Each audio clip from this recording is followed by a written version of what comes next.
Hello,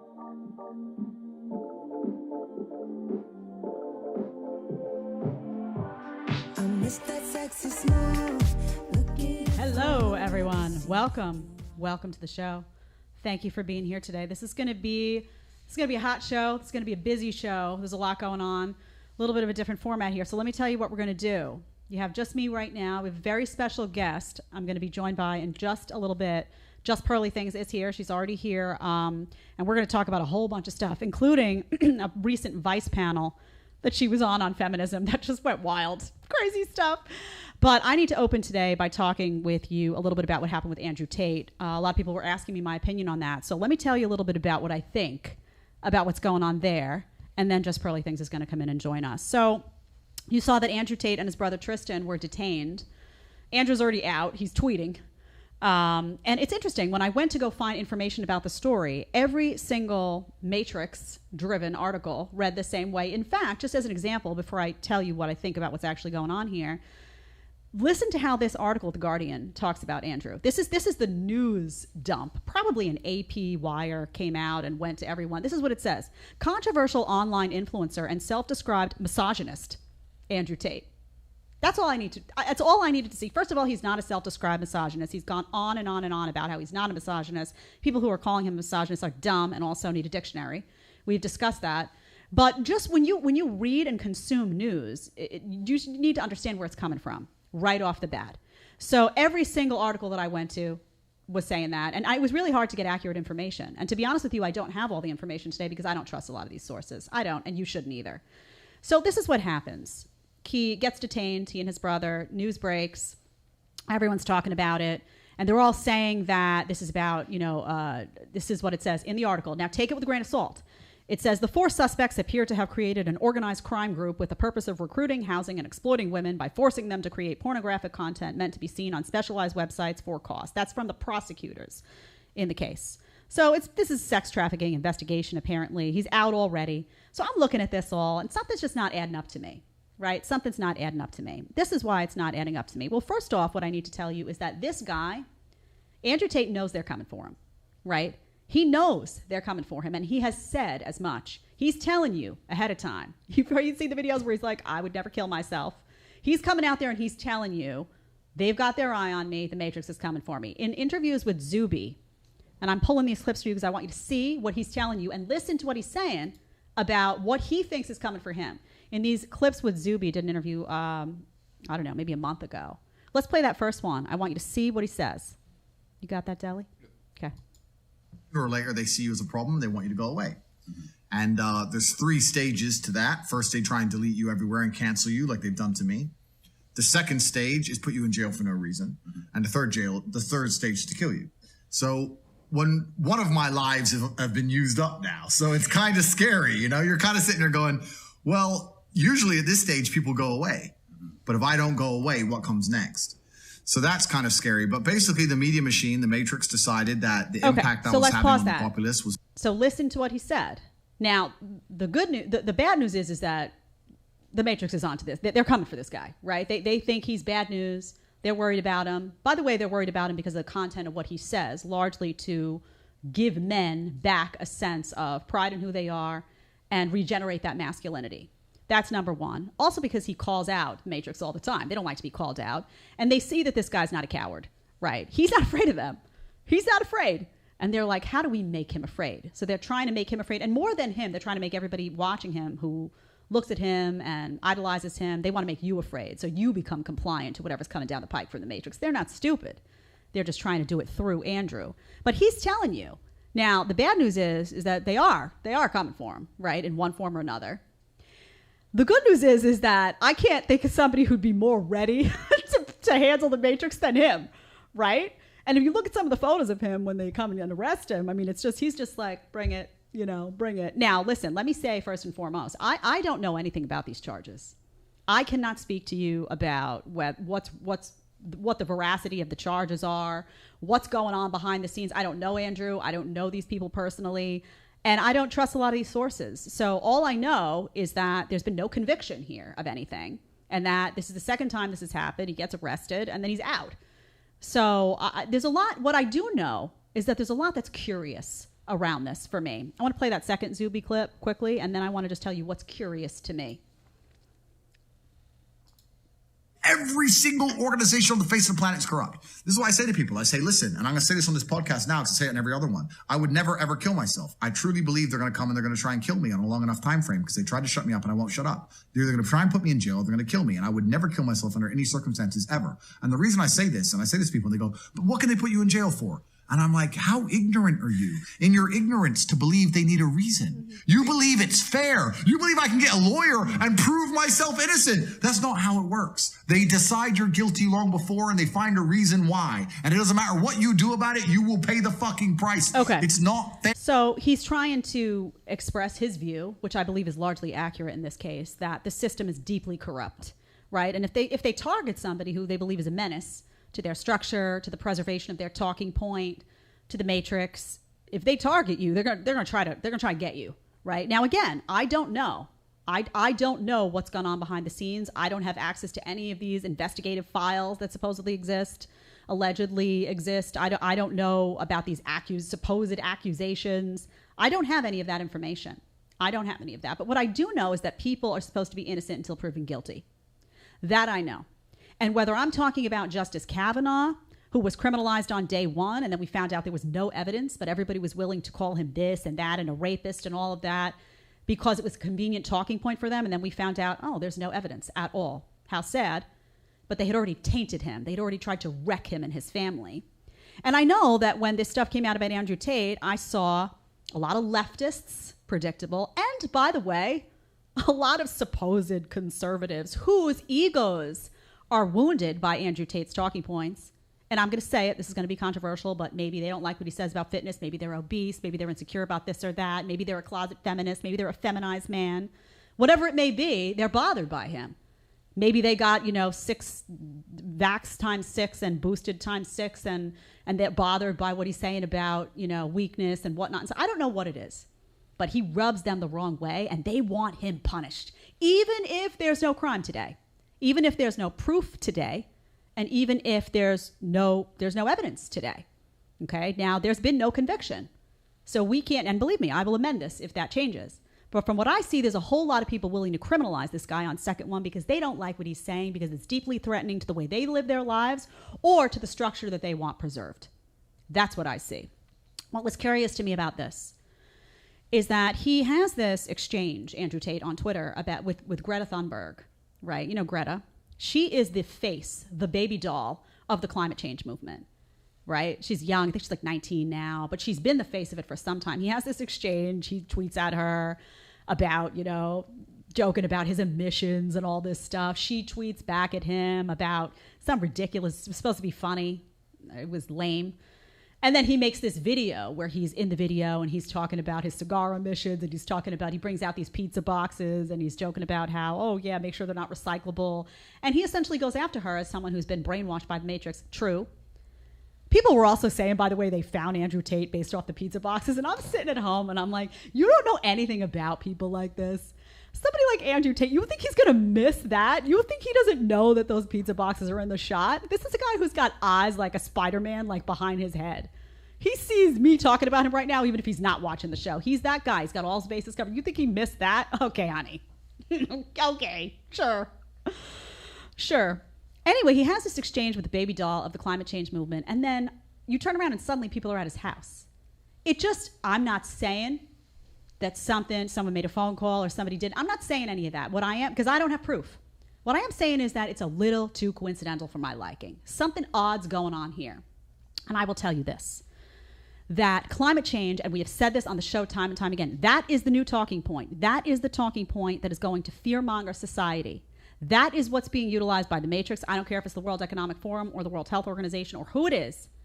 They are coming out and climate change is their baby. They want their 15-minute cities. Oh, perfect little cities created for quarantine just in case another pandemic comes.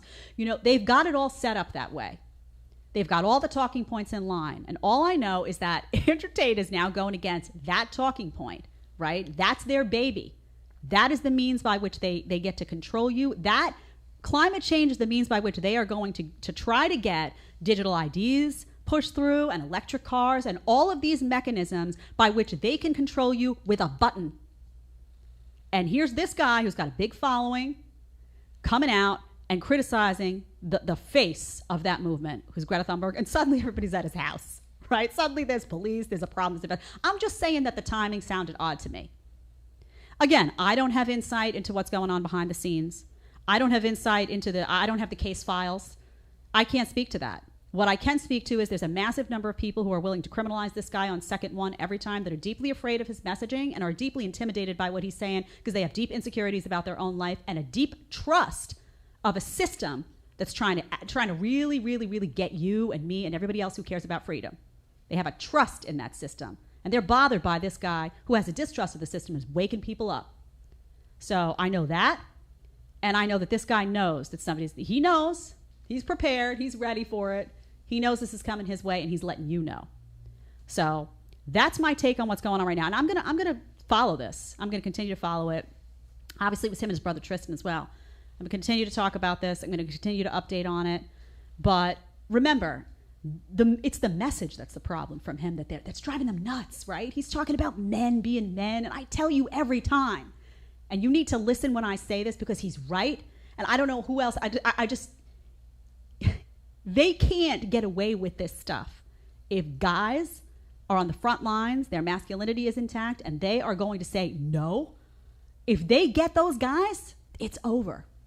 It's over. And by the way, there were a lot of guys during the pandemic of the last few years. There were a lot of guys that just caved, that I didn't expect to cave. I was like, what?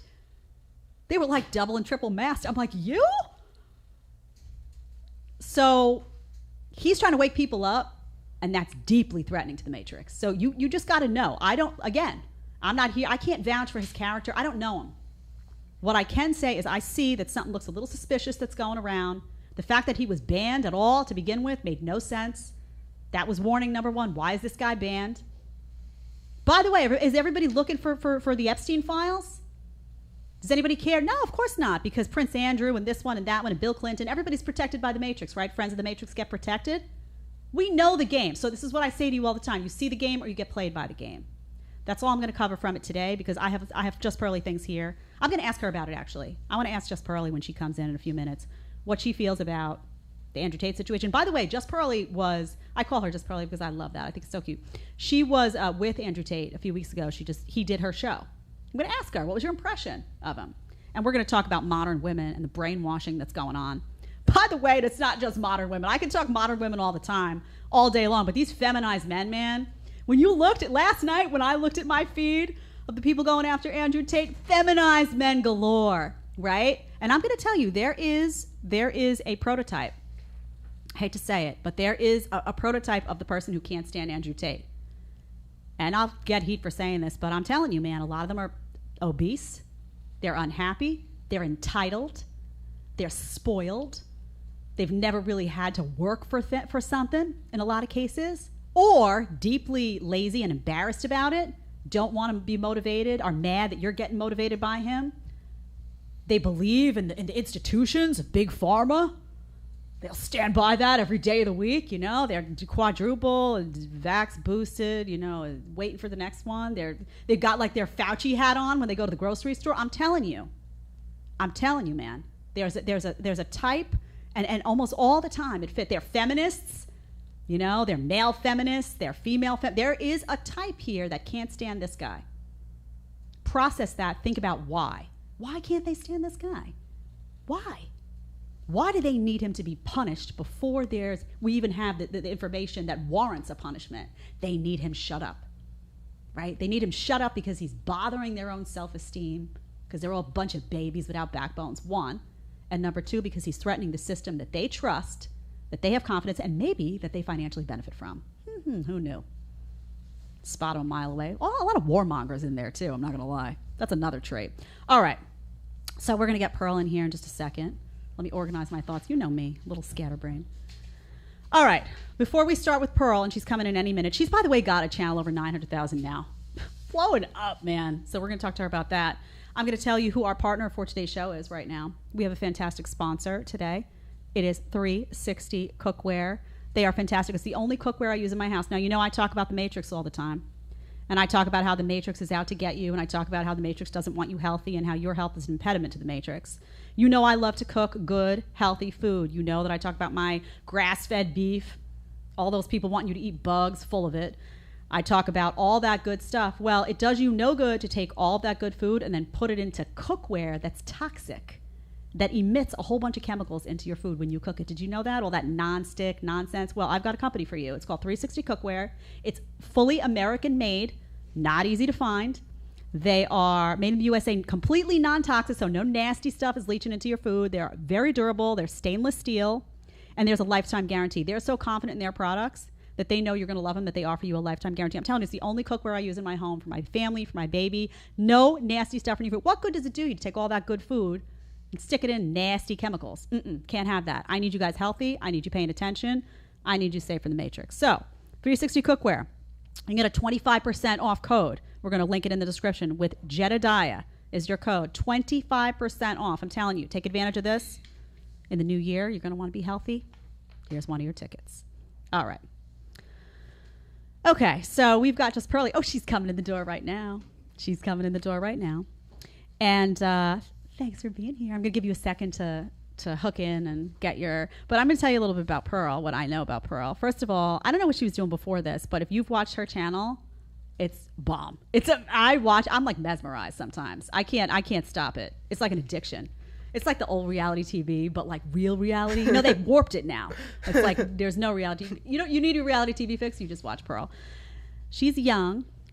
She's got a young perspective on things. You know me, I'm a little bit of a relic, but it is what it is. Her channel's now at over 900,000. And she had Andrew Tate on. What is it, last week, couple of weeks ago, you had him on the panel? I think it was the 19th of December when we filmed. We released it on Christmas. So I want to ask you about...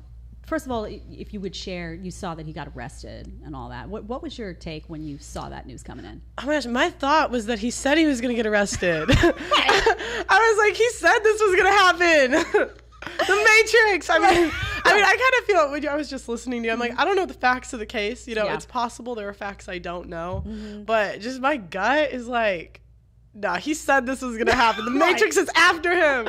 They're after him. He was on the show, and I'm curious. When people, I originally had a reaction to him when I first came into this space. I had watched a bunch of, shorts. And then you get to know him in the long-form content. Now, I've not met him in person, though. You've now met him in person. You've had him on the show. What is it like before and after the taping? Like, is the Andrew Tate you see on camera, is that the Andrew Tate that you interact with off camera? Tell me a little bit about that. Okay, so I want to add one thing. I was also triggered the first time I saw him. Yeah, me too. I saw he had a cheating party. That was the first video I saw. I was like, why are you having a cheating party? Right. I cheated. I'm like, that's so rude. Right. I was triggered. And I was like, because they were talking about how rich guys live like that. And my dad's rich. I'm like, my dad does not have cheating parties. Right. I was triggered. Which is good to and I said, even on the show, I acknowledge as, sometimes an emotional reaction happens. I had the same, not to that, but to to self-defense. And I had to do a takedown of myself the other day and humiliate myself for the audience because it had to be done. But I'm glad you said it. Oh, maybe I should take down myself. That's it. The videos are so old that people don't really look at them anymore. Yeah, but it's cool to see you be like, what the hell? It's deeply humiliating, but it serves a purpose, for yourself, even to keep yourself in check. So what is he like, and what was he like for the interview? I thought it was a fantastic panel, by the way. What was your experience? Yeah, so it was really quick in and out because he had to be gone by I think 9.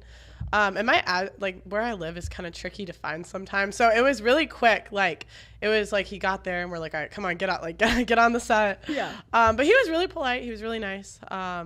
Yeah, he was. I would say he was exactly like he was on camera. Eating the clementine. Yeah. The whole interview, just totally chill. Yeah. Well, people ask for behind the scenes, and I'm like, there really wasn't much behind the scenes because it was literally he kind of I had to help him find the place. Yeah. And then it was once he found it, I was just get on the set. Yeah, let's go. We're rolling. And then he had to be out by a certain time, and I was gonna use every minute of airtime, so it was he had to be gone by 9:30. I ended the show 9:25. It's I'm using every minute of this. You're 9:20, 9:30 is when we cut. Yeah, I was you got 5 minutes. We got the picture for the thumbnail. I love it. So talk to me about your show. First of all, what I love about it is it feels very authentic to me. How do you recruit women who see the world differently from you? You got one older woman on there that's hilarious. Auntie Jenny. But how does it come to be, and what were you doing before this? Okay, so what was I doing before this? I worked in sales for 2 years. I sold copiers. It was horrible. And so, so I graduated college. I was 21 or 22. Then I moved to Milwaukee. I did sales for 2 years. And I had one TikTok go viral, and I was like, you know what? I don't really like working, and I just quit. and so then I moved home with my parents. And I was just like, I'm going to try out the YouTube thing. And then I was supposed to go to England anyway. I was supposed to, because I quit in the fall, September. I was supposed to go to England in December for volleyball and play volleyball there for a year. Okay. So my plan was I'll just try some stuff on the side, go to England, and then I'll just play pro volleyball or whatever. So that's what I was doing. Do you actively try to get women on the panel that see the world differently from you? Yes. Okay. So how do you do that?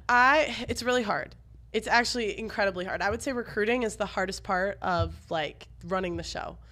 Because one, it's so frequent how much time you need guests, and two, sometimes if someone does disagree and you want them back on to disagree, they see the comments, they're not too high, you're like, I had one girl say her body count on live, it was so high. I'm like, girl, I don't know what you've been doing in these streets. And then then she got so mad. But the way we do it now is we have a recruiter, and he'll pull people off the streets or through Instagram. So he goes in person and just recruits at clubs and or in the daytime, just depends, train stations. What is your goal with it? What is your hope? Is it to entertain? Is it to are you trying to reach women out there who are young women and say wake up? What do you really want to do with your show? Well, I'm trying to answer this in the most concise way, because I sometimes have a lot of thoughts. Yeah, that's cool. You can just spew them all. So the first thing, I try not to give advice. I feel like it's kind of hard to give advice when you're not married, right? So it's what I'm going to say how to get married when I'm not married. What? How am I going to help you? Second thing, I am really passionate about entertainment. I would definitely not be honest if I said entertainment has nothing to do with it. Yeah. I think sometimes on screen you can have a conversation that represents society. And it's kind of, so in a way, when I had Brittany Renner on, I felt like while Brittany Renner is the girl in the forefront, there's a million girls just like her that are coming to the same realizations that she's having. And so sometimes you can create a piece of content that shows what's happening in society. Third thing is I just think there's a lot of women that have been brainwashed by feminism. And I did, the one thing that blew up my channel was me red pilling women. And it was interesting because my friend Jess, who's my roommate, it was that was how we kind of started. I was showing her Jordan Peterson about the pay gap. I was showing her Thomas Sowell, where they talk about how history is misrepresented in some things. And it was just so interesting for the audience to see her because she was someone not that opinionated in the middle and just change her mind. And I would say of the girls I've done the reaction videos with, I would say 75% become more moderate over time or change their mind completely. Interesting. Yeah. So are you political by nature? Because there are people in this space who have traditional values when it comes to gender roles, but they're not necessarily politically aligned. And then there's others that fall in line with conservatism like I do. Yeah, I would say I'm more conservative. Okay. Yeah. And are you into politics? Is that is that something that, because I don't hear you talk about it really on the show. No, it's more about dating relationships. I have my opinions. I like the show to be more about relationships because I, think that affects more people. Yeah. And two, I also think that I don't know, there's so many shows about politics. I give every angle, and there's so many people that know so much more than me. I'm just I'll let them. Do you live what you say? Which is, because, you're in the thick of it right now. I'm doing this show. I kind of fuse politics. I don't know how much you know about my show, but I fuse politics and dating and relationships together. But I'm married, and I'm older, and I have a child. It's a different perspective. You're in the thick of I don't know if you are dating or if you're out there in the scene, seeing these things, female promiscuity. I don't know if you're out in the club being oh my God, what's going on here? I don't drink, so I'm I'm good on that. But do you live what you say? In other words, are you somebody who, how do you live your life when it comes to dating and relationships? I live how I say, You do? I would say there are things in the, how do I put it? I think there's been times in my life where maybe I prioritized volleyball. That was the love of my life, over relationships. And I probably shouldn't have done that in hindsight. But, now that I've really like thought more about it. I'm like, I feel like relationships should be at the forefront, you know. But you're traditional, you know, you believe. No, I can't be I feel like traditional, if you're not a virgin, you're a traditional woman. Like traditional women get married at 22. I wish to God I was. Not anymore though. I feel like now that's changed where like I guess the definition of traditional has changed a bit too, in the sense that like for me, now when I look at women, modern women, for me, traditional means someone who's not sleeping around with everyone, who's selective, who respects their body, not necessarily a virgin, but someone who equates sex with emotion and is a relationship person and is thinking about marriage and family and not necessarily climbing that CEO ladder as a priority. That's what traditional sounds like to me. See, to me, I think of like a 22-year-old virgin. You do. So do you think that, how many of those you think exist? I mean, I think they're rare. I mean, that's why I think like it's so funny that modern women want traditional, like we want traditional treatment, but we're not traditional. That's just my opinion on it. So I'm trying to be more traditional. That's why I started the second channel. Have you seen Wife School? No, I haven't. Okay, so it's Wife School. It's Wife School. So, you know, I'm not going to say I'm perfect, right? I'm not going to come here and say I do everything right. I'm the epitome of a traditional woman. I'm not. I got areas I need to improve. So, what we did is we're bringing in wives to teach modern women how to be more traditional. And I'm going to do season 1. And basically every episode, we try to do things like that are more traditional. So first episode, I don't know how to dress, like at all. And the comments were saying I need to learn more because they didn't like the outfits we picked anyway. But I was an athlete like the first half of my life. Like that was all I cared about. So what I did was I was like, okay, let's bring in a guy and we're going to get a guy's perspective on like what they like women to dress. And Allie, who's married, right? Yeah. So then episode 2, we already filmed. I learned how to make a cake from scratch. And nice. I learned how to cook, I think it was stir fry. I forgot what it was. But the cake was really hard. They took away my blender. I'm like, I can't. And I was so confused. I'm like, Auntie, why would you not use the blender? It's here. It's here. It humbled me because I think I'm strong until I start blending. And I'm like, ow, my arms are. So, you know, I would say I still definitely have a ways to go, but I'm working on it. Yeah, I mean, I'm open with the audience. I made a lot of mistakes. Now, I got really lucky and I landed with the husband and the baby, and I had a baby late, but I'm trying to like warn women it doesn't always go that way. And there's a lot that can go wrong in the paradigm if you're following like bury your head in the work and you know you want a family, but you don't prioritize that till you're 30. What do you think is, first of all, the women that come to your show, do you think they believe what they're saying? I think sometimes as women, we don't even like realize what we're saying isn't true. Like, you think they have that like moment where they're like, did I just, and then they like have an awareness? It's happened to me before. Yeah. Where, okay, I'll say like, okay, the cheating thing. You know damn well that, and like I just use NBA players because they're so like, it's just easy to use them as an example. You know damn well that a man in Tiger Woods' position, let's use Tiger Woods, even my father, who is a great guy, he would have a hard time if there was a bus full of models waiting for him every day. Some guys are nerds, they kind of avoid those situations. But even, you know, and I would say any guy is gonna have a hard time if these girls are sitting at home trying to, you know, his wife mouths off after work. He's like, you know what, just this one day. And you know, even me like saying that and like an intuitive level, I kind of knew that. But I was like, what? No, my dad doesn't cheat. Got triggered. So, and what is that, do you think? Because I think that that happens. It is emotion, but there is so much programming that goes on. Like even, you know, me, I sat here and, you know, my whole career, I'm like defending masculinity and defending men and do believe in the traditional family. I didn't have a promiscuous past. I never went that route. So I'm sitting here thinking like, oh, feminism didn't get me. But then I watched an Andrew Tate video about self-defense and I'm like, you know, so it gets you even if you don't realize it. So I'm wondering like how many women have this like programming and they don't really realize it. And it takes like a lot of self-reflection really to sit back and say, wow, did this really make me happy? Is that good advice? Like, why am I so mad? No, and that was what I had to realize with my volleyball career. I was like, oh my gosh, that probably was a poor choice. and it's hard because I love volley. Like I could, if I could do anything in life, even before the pod, I'd be a volleyball player. If there was money in women's sports. Why do you say it was a bad choice then? Because it was like, that was all I did. That was all I cared about. And I would say, you know, on the plus side, it avoided like a lot of bad situations. Like I avoided because I was just like volleyball. But you know, it wasn't really smart to like prioritize that when there's no future in it. You know, is it hard for you with the values that you have right now to be in the dating world? Like, do you think that women who espouse how you feel about life, do you think they have a hard time given, you know, how many women are willing to sleep around and do this and do that? Is it hard? Does it feel challenging for you? I mean, yeah, I think if it wasn't challenging, I'd be married, right? Yeah.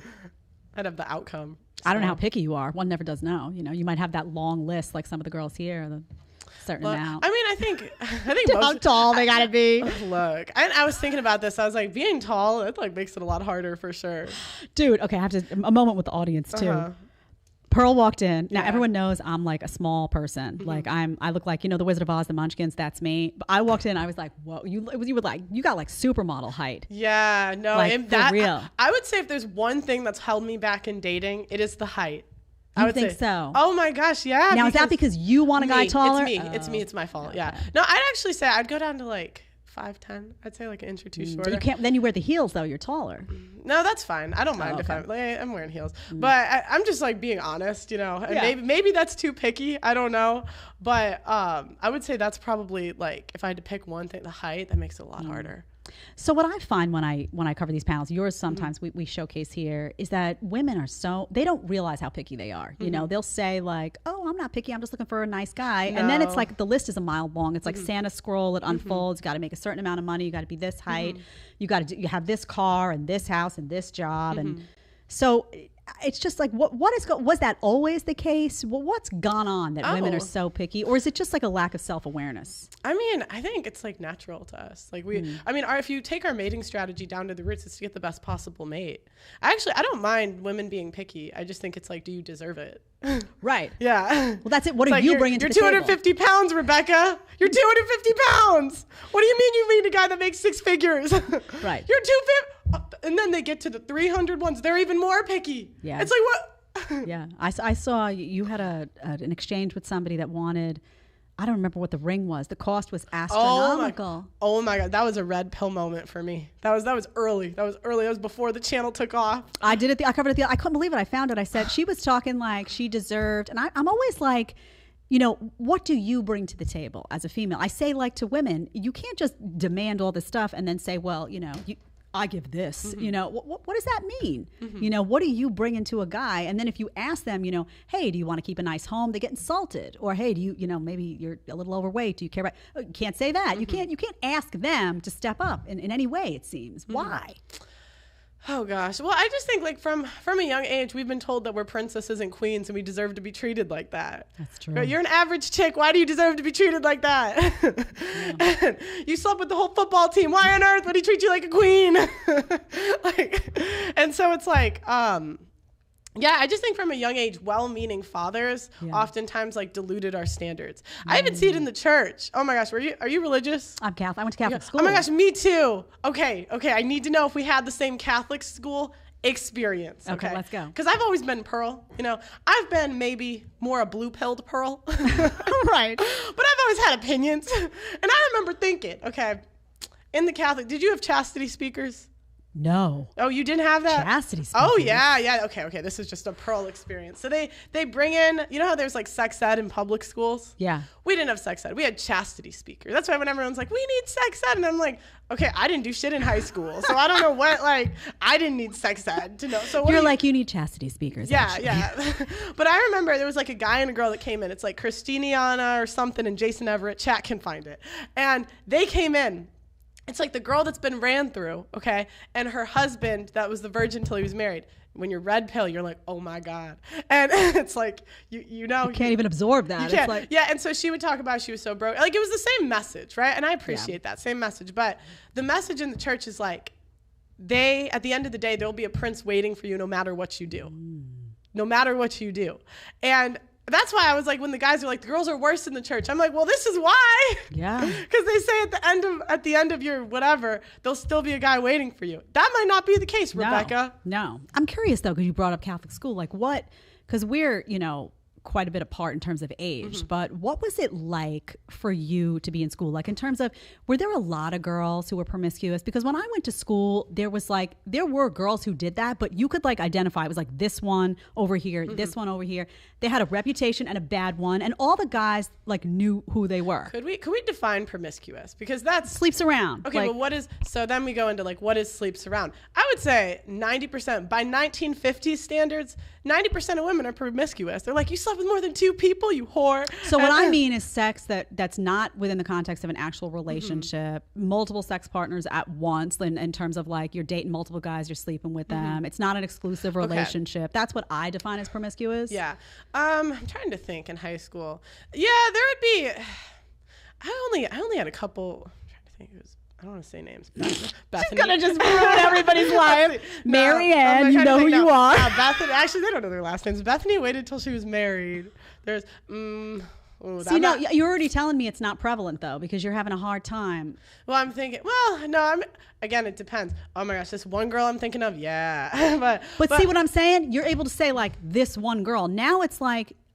I put panels up here and it's girl after girl after. Oh, I don't know. My body count's around 30. Oh, I don't know. 15. Oh, it's constant. It's everywhere. So I'm trying to think like what happened between 20, 30 years ago and now that made women feel like this was a sign of empowerment. I would say the more crazy stuff was like college. Like that was when, like in high school, yeah, I would say like the crazy stories that I heard were more in like college. So. But why do you think it's viewed as empowering?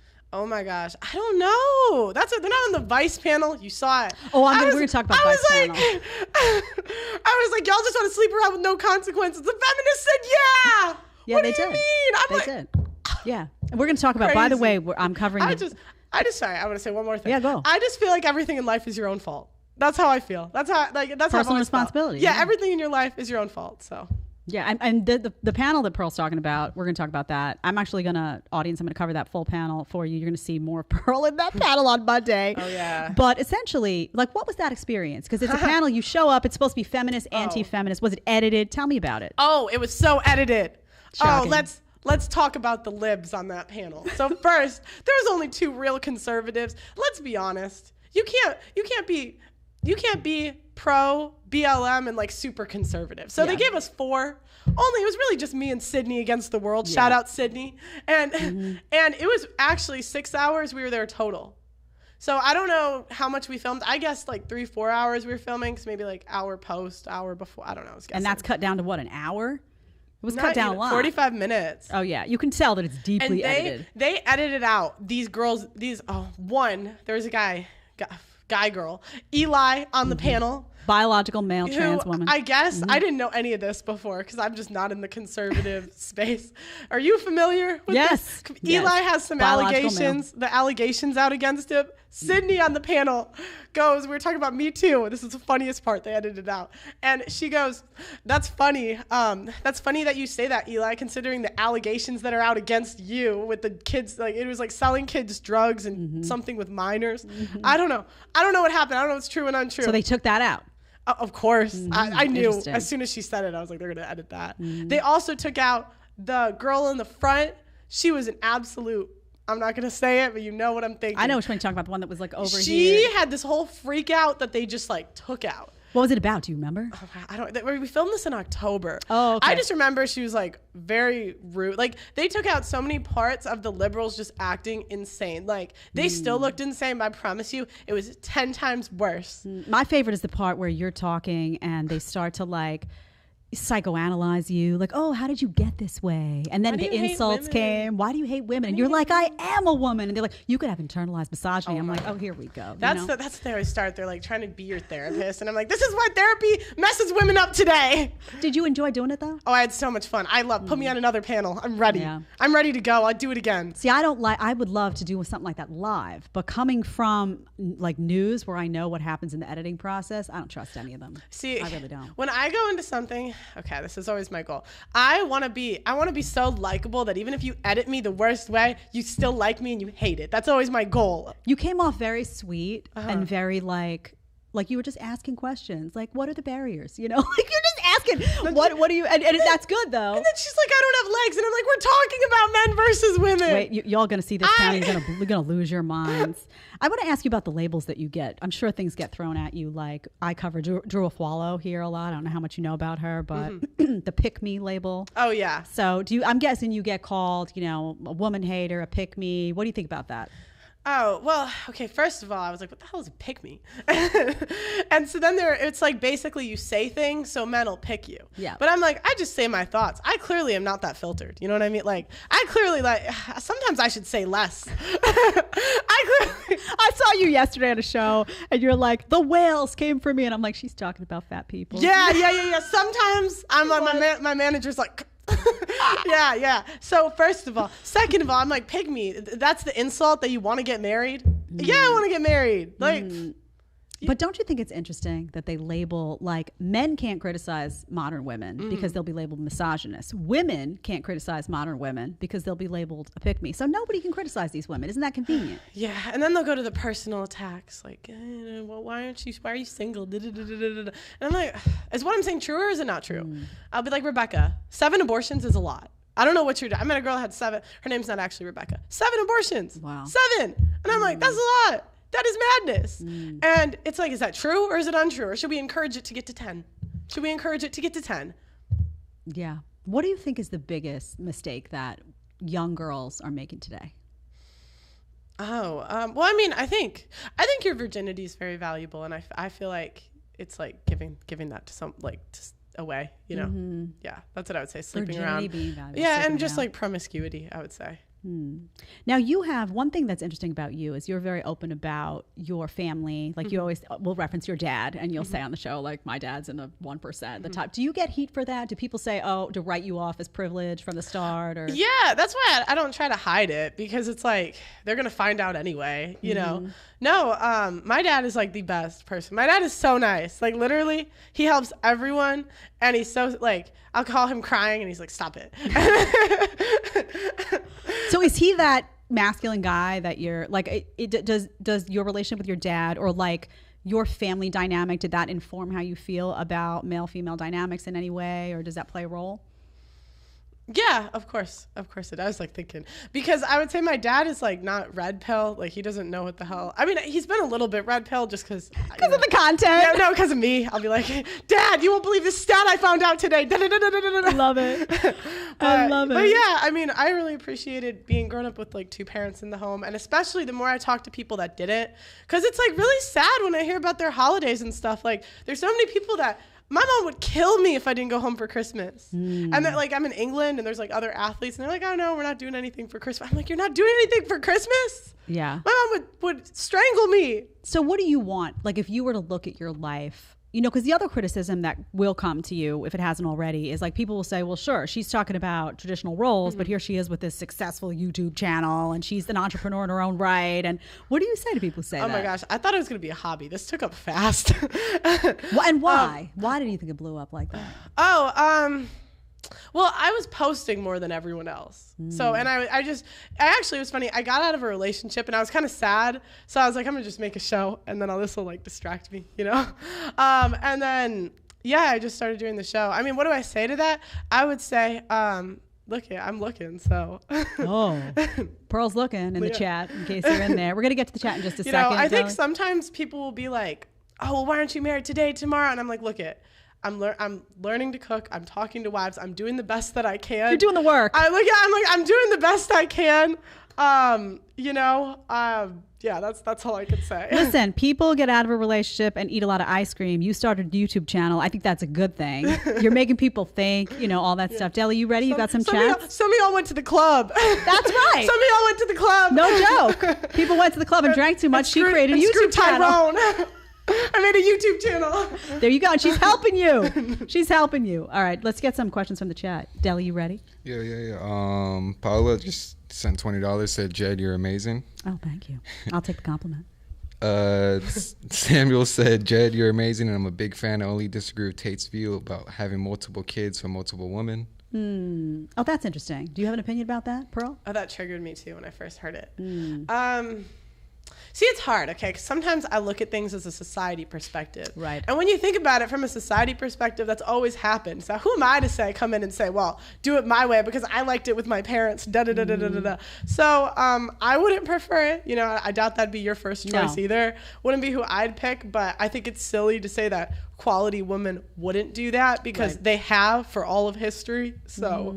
Yeah, and it depends on the guy. It depends on the situation. I always say, like, people have to choose the relationship they want, but I also talk from a societal perspective about monogamy. And the reason I don't tell people what to do, but the reason I believe in monogamy is just I feel like it's a bedrock of society. Like, it's something that stabilizes family, and that's good for community and good for country and all of that stuff. But, you know, do what you want. I agree with you. I was just thinking, I was like, you know what? I'll give the billionaires multiple wives. they got, we need those genes replicated.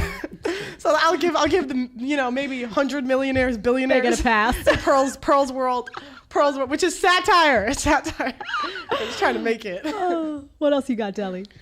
Another comment from Steven said everyone should hit the Vice comment thread asking for the unedited version. Oh, yeah. Please. Yeah, do it, Vice. They'd never show that. No, they would never do it. Then Pat Stedman said, see how Tate was edited by Piers Morgan years ago, how Roosh was edited after appearing on Dr. Oz. Should you know better than to go on Vice? Yeah, I just was gonna do it anyway. I was like, you can't. Yeah. I still felt like this is just I still felt like I came out more sane than those crazies, even however much they edited it. Cameras off. Did you get along with those women? Because they looked pissed. And actually, Eli tweeted. Did you see it? Did you see what I tweeted back? Eli tweeted. I don't know if you have that in the copy. I saw it. No, I didn't see the tweet back. But this is what I keep saying it because I'm going to. It's a biological man, trans woman. Says, ready to get heated. I joined at Vice News for a debate panel on feminism. It's not helpful to platform fascists like Vice did. This talking about you, about a fascist. That's a harsh accusation. But I figured the least I could do is prevent the anti-feminists from spreading even more disinformation. There's that word they love. Oh, somebody they disagree with that hurt their feelings. Disinformation. What did you tweet back? I didn't see. Oh, I tweeted, aren't you a predator or am I tripping? Because you need information. No, I'm going to be honest. He could. I'm just saying, if you're going to call me a fascist, I'm going to point out that. So how was it when the cameras weren't rolling with Eli and crew? Well, before they separated the conservatives and the libs. So like they put us in different rooms and it was very like, they had people in there and they were like, don't talk about don't talk about the panel stuff, which I understand. I do that too sometimes. Yeah. Before shows, I'll be like, don't talk about the topic, because you want to get it on camera. So I respect that. I understand that. Then we do the panel, which is super long. Oh my gosh, I was so hot too. You know how like sometimes it gets like hot in these rooms? It's hot in here. I'm dying. Yeah. UK, there's no AC. So why? It's like that. Yeah, that's why you see people sweating on the show sometimes. They just don't have it there. I don't know. But they basically, I forgot where I was going. Oh, then after it was so awkward because it was like we both went in our groups and we were just talking shit about the others at like lunch or whatever. But no, I did not get along with them, especially a lady in the wheelchair and Eli is trying to tell me, let me use my body to test if biological males can compete with women. Sure, let me be the test dummy. Oh my God, these people are crazy. Yeah, the context for that was that you were talking about how it wasn't fair for biological men to be competing with women, and you used your own example. You said, I'm an athlete, this wouldn't be fair. And they somehow found that. I still play. Prominent. I play semi-pro right now. I'm still playing. And I almost went pro last year. I like took volleyball to basically the highest level that I could have. And I'm going to tell you, dudes would kill us. Yeah. They would kill us. I can't compete with dude who's 6'7", 6'5". I can't do shit. Isn't it crazy that to say that is controversial, though? It shouldn't be. It's crazy, though. I just don't want to play with dudes. Call me crazy. Yeah, and they brought up the bathrooms, all that. Oh, we're going to get into that. I don't want them in the bathrooms either. Yeah. I'll say that. I'll say it now. Yeah. Get them out. Get them out. I'm sorry. How bigoted of you. I'm sorry. I don't need that. I don't need that. Deli, we got more? Yeah. Okay. We actually got a question from the House of Pain. He says, after all the formalities, what is the most important question should men ask on the first date? It's for both you guys. Are you feminist? Are you a feminist? What do you think of feminism? If they say yes, you just it's nice knowing you. I want to split the bill. See ya. That's a good one. I don't know what a man should ask a woman. Do you want kids is a good one too, because I would ask her a little bit about her family. Like I would get to know the person and the value system that built that woman. You know, let her talk. If she's like, oh, I don't talk to my family, oh this. And always more than what you ask is what you pay attention to. I find that women who bring up other relationships, take them out to a place where there's other guys, see if they look around the room, if they're looking for attention. Oh, that's good advice. That's good advice. Yeah, that's what I would do. See how they behave, because then you'll learn a lot about somebody by the way they, they're attention seeking from other men on the date with you. You'd be surprised. You see some crazy. Okay, Deli. More? Yeah, we have one more question. This one's for Pearl. Pearl, your content is so important for our generation. I wanted to ask why brown men are so low on the dating hierarchy. What can we do? Brown men? I'm sorry, I don't have a good answer. Is that true? I don't know. On the dating, I don't even know if I buy the premise of that. I think it's like he's talking about like Indian. Like I'm pretty sure guys in India, like it's like Eastern Asia, have the lowest swipe right on dating apps. Oh, okay. I mean, I think it's like basically the only thing you can do is what the like red pill manosphere teaches is money, muscles, game, frame. Like I can't think of anything else to add. How much do you, like, I don't know how you identify yourself in this, like, manosphere, red pill. Like, how would you identify yourself in this space? Oh, my gosh. I was thinking about this the other day. Like, I wouldn't consider myself, like, I always try to give credit where a lot of, like, the ideas came from. And, like, there's people I really respect in the space, like Rollo. Like, I think he's a genius, honestly. I would say I'm more of, like, a cultural commentator with a show about relationships. That's more what I would identify as. What do you think is important about the messages? So I've had Rollo on here a bunch of times, and what I like about him is that he really digs deep into the content. So he's not just spewing talking points. This is a guy who's like done his research, has his stats. But what do you think in terms of the messaging that they have for men? What do you think that's good about that? Is there anything you think is bad about it in terms of what they're saying to guys? I think the self-improvement stuff is good. Like, I think always, like, that's like what they all say. They're all about self. I think minus Rollo, because I would say Rollo does more like the research and development, as he says. I would say all the self-improvement stuff I think is great. See, what's interesting to me is the people who are bothered by the Rollos and the people who like watch your channel and go insane. I mean, I'm sure there's women at home that watch your channel and they just like lose their minds over it. And I'm curious to ask you, like, what do you think about what kinds of men are bothered by content in the manosphere? Like, what do you think their life looks like? Oh my gosh. I have a guy that just came to mind. I had a guy, I'm not going to say the name, okay? But you might. This guy, Kamel. And I knew it was coming. and he was on our show. Oh, please don't look it up. Oh, please don't. That's okay. I'm going to keep going. I don't care. And he was on one of my early shows, like super early on, like first, 5-10 episodes. And he was messaging me when all that stuff was talking about like submission and like Allie's TikTok or whatever was going viral. And he was telling me like, he was like, what, you want to be owned by a guy? Da-da-da-da-da-da-da-da. And I just kept thinking beta. I'm like, you've never had a girl listen to you, huh? Yeah, they seem weak. They seem, sometimes very lazy because it takes a lot. I mean, these guys are so tough on guys. Like, they're really tough. It's like, get your shit together, get in the gym. Like, you're responsible for yourself. You need to like earn the money. And you got to be able to protect your girl. You got to know your self-defense. It's like if you're sitting at home and you're lazy playing the video games, I mean, you're going to be wrecked. You're just, if you don't want to be motivated and you're comfortable in your laziness, these guys are going to rub you wrong. Yeah. But what about the women? The women who are triggered by you, who are those women? Whales.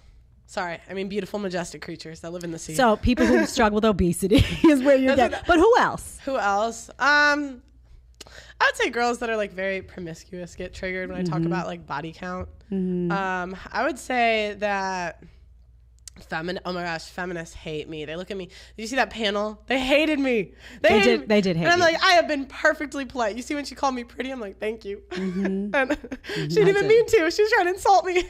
Anyways, yeah, I would say feminists, girls that like are super into OnlyFans club, like that sort of thing. And whales. Number one is whales. Do you know why they hate you? Like, do you, because my perception, like the way I feel about it is that they hate you because you're saying stuff. There's truth to it. If there wasn't truth to what you were saying, they wouldn't hate you. They would just be like, oh, who cares? Yeah. There's truth to it. And also it makes them reflect on their own choices. So now if you're talking about how female promiscuity is not empowering and they've been promiscuous and they bought the story that was somehow empowering. They're listening to you and they're like, we got to shut her up.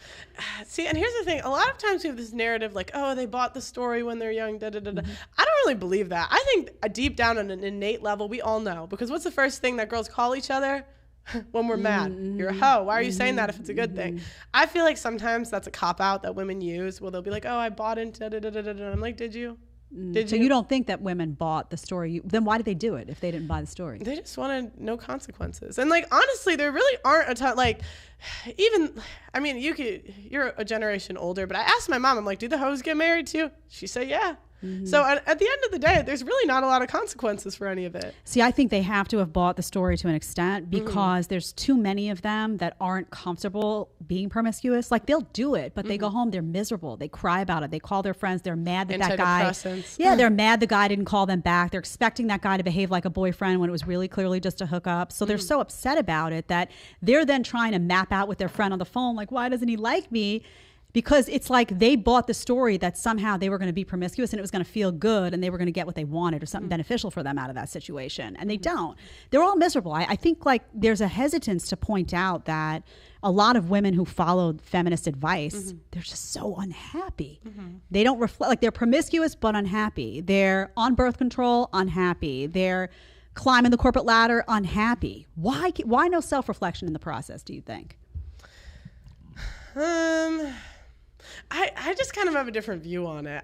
What's your take? I just think they liked the party life. I just think it was fun. You know what I mean?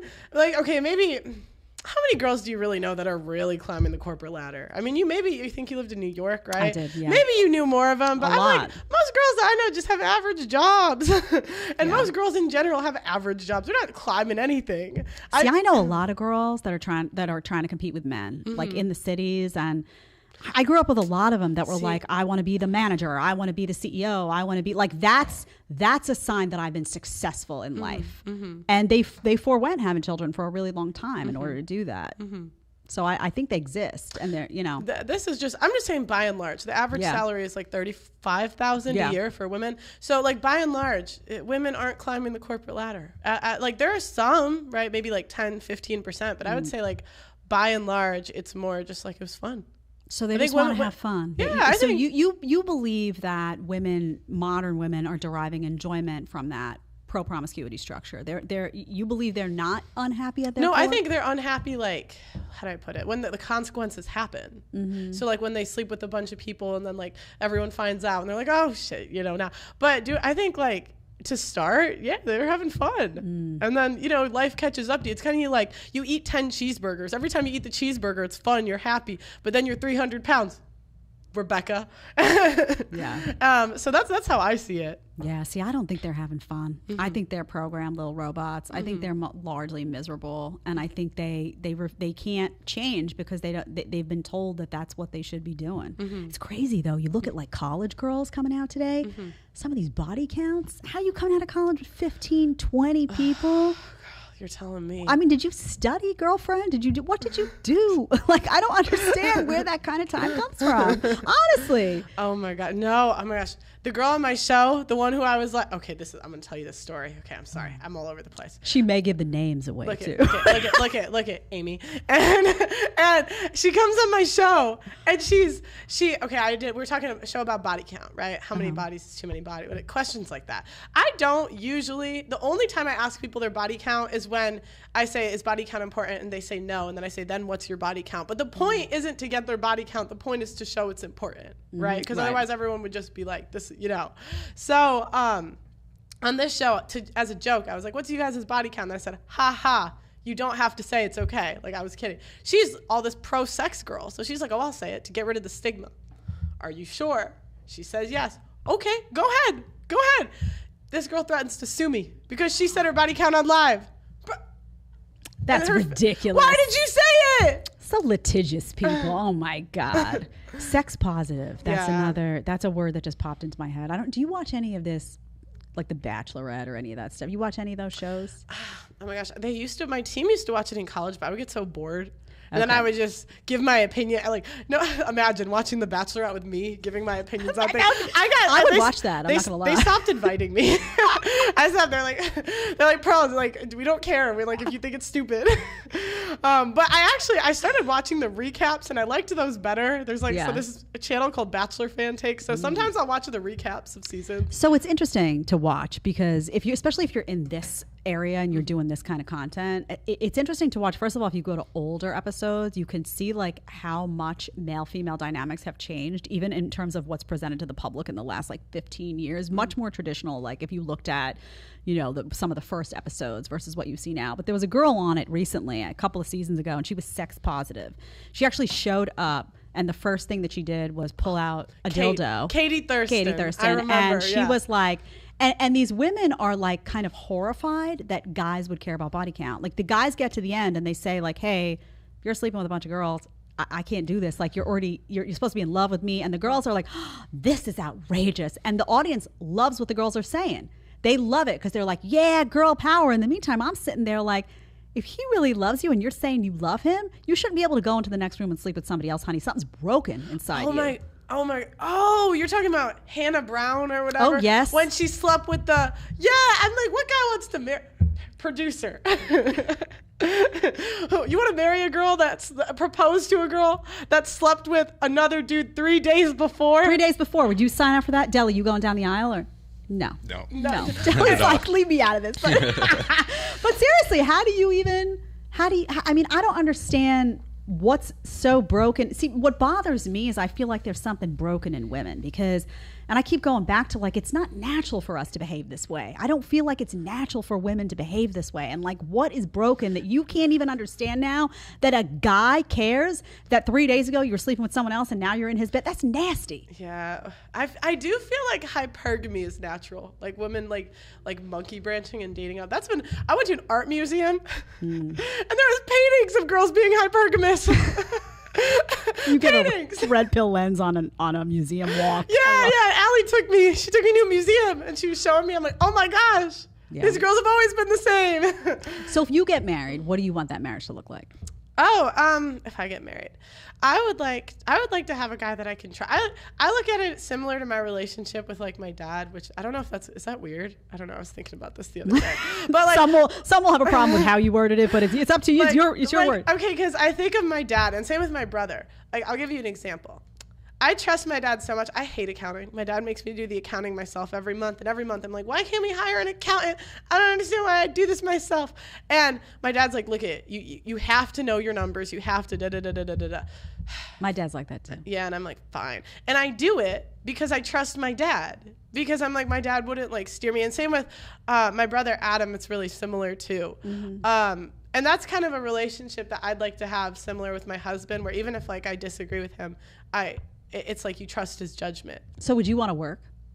I'm okay with not working. Yeah, that's fine. Yeah. See, and it's funny because we talk about like who bought the story, and I feel like I bought a lot of the story for years. I really did. I was somebody like I came out of college and I was like, I really didn't want to work that hard. I really didn't. In fact, I got offered a great job with Lancome when I first came out in a makeup company, and they were like, you have to travel. And I was like, oh no, I'm not traveling for work. I don't want to do that. I want to sunbathe on the back, and I want to have my summers. But I did buy a lot of the story of like, don't lean on a man. Like it's dangerous to lean on a man. Like you've gotta, like it was like an expectation that society had that I was going to follow some sort of work path. So I think it's interesting, like, to see all of these women that do that and then land. I'm trying to, like, shake them. Like, is this something you really want, or is this something that you think you're being told that you should want, but in reality, inside, you're like, that's not for me. Quit one job, I'd do it again. Quit one job. I worked for an insurance company, and I remember, dude, I went to, they were like, oh, it's a really great opportunity for you. One of my first jobs out of school, and they were like, but you have to, you're going to be able to do more work. And I was like, oh, I'm out. I told the boss straight up. I was like, I'm out. It's funny. YouTube is a job now, but other than accounting, I look at that shit as a job. I just love it. Like so you're having a good time. I literally just love like doing this. It's just fun. It's kind of like some girls get really into like art. I've just always been curious. I love having conversations with people, and I love finding out like stuff that's true. And so when I started listening to Red Pill content, I was like, oh my gosh, I would say Rollo ruined church for me. He did ruin church for you? Yeah, he put the red pill lens on and I couldn't unsee it. So you say you were a little bit more blue pilled. Was there a moment for you where you were like, oh, wait a minute? I think it was when I was on the show and I could just. Oh, after you started the content. I would say because it's hard because different things I changed like opinions on. I've always been more conservative, and I will say conservative like lines up with a lot of this stuff. But when I think of cheating, okay. When I was explaining to girls that like the top guys in society will cheat, I understand like the men explaining things to me before, because you'd be like, well, but my dad, and I'm like, we're not talking about you, Rebecca. There's actually no girl named Rebecca. That's funny. but and I just started to understand like the things that men would say, like when they would be like, oh, girls are with their emotions, and I'd be like, well, I'm a logical girl. We're not talking about you, Pearl. And I just started to understand like where the men were coming from partially when I was doing the show, and when I just listened to enough of like what guys were saying, talking to guys in my life, and I was just like, wow, this stuff is true. You can't run from it. Mm-hmm. Yeah, it's crazy. It's like you have in a moment. I was gonna use the word epiphany, but then that pulls from Rollo, so I don't know. It's a whole different meaning. But it's crazy that you have a moment where if you're willing to kind of sit back and like think. Mm-hmm. You're like, oh shit, that makes sense. That's why I red pilled my friend for the first time. Like that's one of my favorite series. I've been doing less of them lately, but you can only do so much. I've been traveling, but that's my favorite series I've done on my channel, because you could just see the wheels turning like on these girls like for the first time, like, and they were even further back than me, where you're talking about like the pay gap. But when you explain the pay gap to girls that have always believed there's a pay gap, it's like you see the wheels turning and they're like, oh, so that's not real.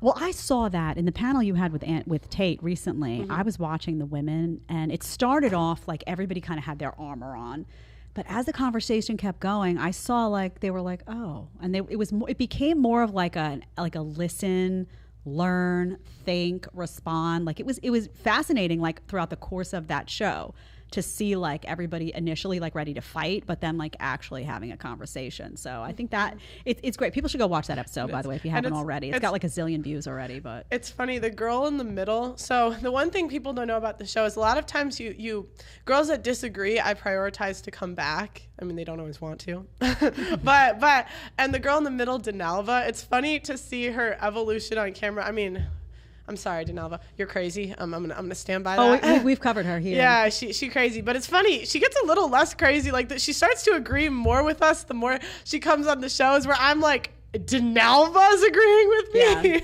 Yeah. And so it's like, it's funny to see girls like evolution on camera, because like a lot of people will say like grifter, you parrot, like whatever. But the truth is the truth. Like what's true is like true. You can't run from what's true. That is true. And it's also like, I feel like women haven't really taken the time to think a lot of this stuff through sometimes. We don't have to. We don't have to. We just kind of go through life, and then you sit back, you have a conversation, or you hear other people and you actually start thinking about it, and you start looking at your life and you're like, oh, wait a minute, I did do that. Oh, things start piecing together in different ways. If you're willing to kind of have that self-reflection. Deli, we got more? Yeah, we actually have a lot. Okay, we're going to close with chats today, so let's have them. All right, we have George Butler said, love both of your content, missed the first part, Pearl, but you have a second channel. Tell us more about it. We got another one. Oh, it's wives. Well, I actually have like a lot of I have like 7. How do you keep up? Oh, I have a system. It's hard to explain, and like, but I'll explain it to you off camera. I just have a whole system where it kind of works without me doing anything. Oh, that's good. Yeah, but that's wife school, and it's where we have I start with it before everyone's like, you're not a wife, da da da da. I'm not teaching, okay? We have women, we may have men do chef or like style it, like that. Oh, cool. Other people might come in too. Everyone's like, well, where are the wives? They're coming. Okay, wait. Teaching modern women like myself how to be more traditional. There you go. Yeah. How to dress. There's a whole bunch of stuff in there. Good stuff. Yeah, Casey said, love you, Pearl and Jed. Tate can have children from multiple women because he is a modern day king. Monogamy is functional for the everyday people who live inside the matrix, but he is outside the matrix. he is outside the matrix. I think monogamy has a good purpose in all of society, just my opinion, but there are going to be exceptions. But are you into the Matrix content too? I'm all over that, the Matrix stuff. Like, are you into the political side of that stuff? No, I kind of have I have a general idea where there's, I kind of wanted to do a red pilling myself series on this stuff. Like, it's population control is what they like. It's happening. And a lot of policies are like towards population control. And there's like a group of elites or something that are involved, and names I've heard are don't do anything to me, but the Clintons. I better not out of my body. Don't do anything to me. The Bushes, like I've heard. Yeah, you got to be careful with the Clintons. You know that moment from The View when I asked Hillary Clinton, I told her she was tone deaf and then didn't have a job 3 days later. So oh my God, you did that? Yeah, I did. I was like, I'm sorry, but it reads tone deaf. 3 days later, I have no job. I'm like, what? My mom was like, what happened? No joke. It's not exaggeration. Oh, that's so funny. Yeah. Okay. We have another one from Pat. He said, enjoy watching Pearl and Sydney occasionally for entertainment, but on a serious note, the RP is not about being conservative. Conservative women in the modern context are just pretty feminists. Jed knows this quote best. Oh, Rolo's chiming in. That's a Rolo listener right there. But yeah. No, it's true. He's right. He's right. We've all absorbed the content. We've all internalized it in some way. Some more than others, but yeah. Yeah, the rest of the super chats just consist of Pearl is wifey material. I'm looking. I'm looking. If you get a husband off this show, I get some type of prize. I don't know what it is, but I'm going to cash in on that. No. Are we good, Del? Yeah, we're good. We're good. All right. Well, I want to thank you for coming in here today. I want to check out your channel even more. By the way, just so you know, on Monday, I'm covering that Vice panel in full. So people are going to see a ton of your commentary on there, what you get right, what the other women get wrong. I actually almost play exclusively the full thing because it's crazy. It's absolutely crazy. And kudos to you for bunch of weirdos. Tell us what's next for you. Like, what? First of all, I want to know, just my own personal, how you juggle all this, and secondly, what can people expect to see next from you? Like, what's your hope for the new year? Where are we going to see Pearl? Okay. Wedding bells? Well, I've signed talent. So I just signed 2 talents. My idea was, I was like, I have a system. I can explain it to you. It's long. And basically, I want to do less shows. I'll still probably do shows, but I was thinking 1 to 2 a week. I'd like to do more wife school, and I'd like to do more street interviews. Because I think there's a lot of conversations we've had on the podcast that I'd really like to see in real life. So like even this conversation, right? Like, why do women think it's empowering to sleep around? Go to a strip club and ask that question. Right. I think like that's what I really like to like see the conversations on the podcast come into the real world. Right. Oh, that's cool. I think you're going to get yourself knocked out one of these days. Some woman's going to go nuts on you. Be careful. I've been attacked by a whale. You know that? Physically attacked? Physically attacked. I've been whale attacked. That's why the whale started. People don't know this, okay? She can I tell a story real quick? Okay. So I was doing street interviews. We were talking about safety, and I was saying women aren't entitled to safety. You know why did I say that? Because, all right, me and you, we go out at night, okay? I would argue the women are safer than the men, because if you get jumped, nobody's helping you. If I get jumped, they might come help a female. I would argue that women are safer than men because, dude, they're not gonna help another dude. They might, but I would say it's more probable with a woman, just like with the child, same thing. So I just told this girl, I'm like, she's like, well, I can't walk home alone at night. And I'm like, 1, where are you walking? Like, we're walking at night now. And 2, I was like, you're not entitled to safety. So like, nobody can walk home alone at night in a dark area. Like, just don't walk alone at night. Like, this seems like an easy solution. She didn't think so. This triggered her. And she's like, I'll have you, you slag. I'll have you, you slag. No, I didn't know what a slag meant. I didn't know what that meant. I still don't know what it means. Yeah, it's a whore. But in Britain, because I was in Britain. And so she insulted you first. And then I was like, well, you're a whale anyway. You're a whale. And I was like, and that's how it started because I might. Too bad we don't have the footage to play because I think that would do really well on the channel. They took it off of YouTube on mine. She like privacyed. Oh, wow. But it's on Jessie Praise's channel if anyone wants to see that type of people can go check that out. Yeah, people can go check it. Oh my gosh. Wow. You're too funny. You have such a fun energy. It's so funny because on the show you serve in this like moderator role, and you're like a little bit more reserved. Here you're just like so fun. So keep doing what you're doing. I love what you're doing. I love that you're not afraid to do it. In this day and age, I mean, truly, people get canceled for everything. So you're out there, you're saying your piece. I think that's so valuable, and I think a lot of women who don't necessarily have a microphone, or maybe don't want to speak out, maybe they're worried about keeping their job, or whatever. There's a lot of things you got to think about when you are out there saying your piece, but they look to you and they're like, yeah, because you're speaking for them, in many ways. So it's awesome, and I'm curious to see what you do in the next year. Maybe you'll have like 15 more channels, but curious to see what you do. But thank you for stopping by today. I love it, and I know the audience loved it as well. Thanks so much. All right, audience, we're good to go. I'm going to see you. I don't even know what day it is. Well, Monday, we're going to break down this panel, and then I'll be back next Wednesday with some trouble. And don't forget, we've got Hunter Avalon coming on in a few weeks to debate politics. Oh, yeah. Get your popcorn ready. Bye.